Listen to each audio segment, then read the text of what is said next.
என்கிட்ட ஒரு கேஸ் கொண்டு வராங்க, என்கிட்ட ஒரு கிளைண்ட கொண்டு வராங்க. எப்படி கொண்டு வராங்க அப்படின்னு சொன்னா, அவ வந்து அவ கழுத்தையே அவ நயிச்சுக்கிட்டு அவ சாவடிக்க போறான். அவ கழுத்தையே அவ நசிச்சுக்கிட்டு அவ கொல்ல போறான். அவ பேர் சொல்றான். அவ பேரு பாத்திமா. உதாரணத்துக்கு அவ பேர் பாத்திமான்னு வைங்களேன். அவ சொல்றா, நான் நாககாளி வந்திருக்கேன், இவளை கொல்ல போனேன் அப்படின்ட்டு வந்து பலம் கொண்டு வந்து அடிச்சுட்டா, ஒரு பொம்பளை எப்படி மானத்தோட நிக்கணுமோ சோழு எல்லாம் போயாச்சு.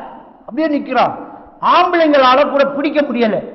அப்படியே கிட்ட போய் பிடிச்சா ஒரு அடி, 2 பேர் அங்க ஒண்ணு விழுவோம். ஐயோ, அப்படியே 10 பேர் பிடிக்கிறாங்க, ஒரு அடி அவ்வளவு வேணும். டாய் அப்படின்னா அவ கழுத்து அவவே நகைக்க போறா, பறைச்சு இழுக்கிறாங்க.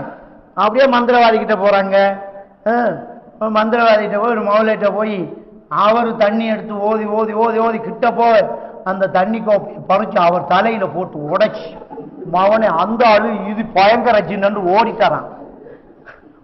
இனிக்கு அந்த பக்கம் வர மாட்டாரான், அவ்வளோ அடி விழுந்துருக்கும்.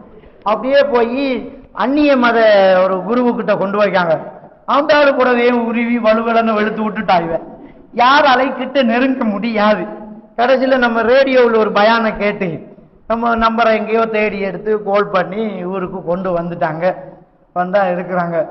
அட்வான்ஸாவே சொல்லிட்டாங்க, மௌலை ஏற்கனவே ஒரு மௌலவி அடி வாங்கியிருக்கிறாரு, இன்னொரு சாமியும் நல்லா வாங்கியிருக்கிறாரு, நீங்க கொஞ்சம் பத்திரம், நீங்க நம்மளுக்கு ரொம்ப வேண்டியவங்க, நம்ம கூட நிற்போம், பயப்படாதீங்க அப்படியா.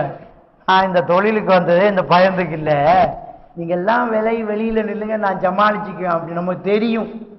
பயந்தாதான் அடிகி. நமக்கு என்ன நம்ம ஜின்னு நினைச்சவன் தான் பயந்துக்கு நிற்பான். எனக்கு தான் தெரியுமே அது ஒன்றும் இல்லைன்னு. அது சின்ன விஷயம்தான்.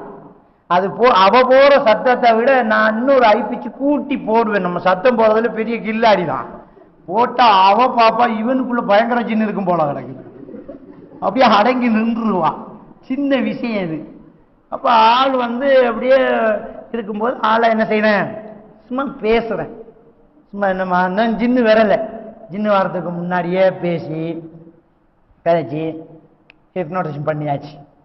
ஆள் அப்படியே மெதுவாக தூங்க வச்சாச்சு. தூங்க வச்சு விஷயத்தை தூண்டியாச்சு. தூண்டினா அவருக்கு இருக்கிறது என்ன, கன்வர்ஷன் டிஸார்டர்ன்னு சொல்றோம். ஒரு ஸ்ட்ரெஸ் சரியா மேனேஜ்மெண்ட் பண்ணப்படலாட்டி அது கன்வர்ஷன் டிஸார்டர் ஆகும். அதாவது தனக்குள்ள ஆள் மனசுல உள்ள ஒரு நம்பிக்கை வேலை செய்யும்.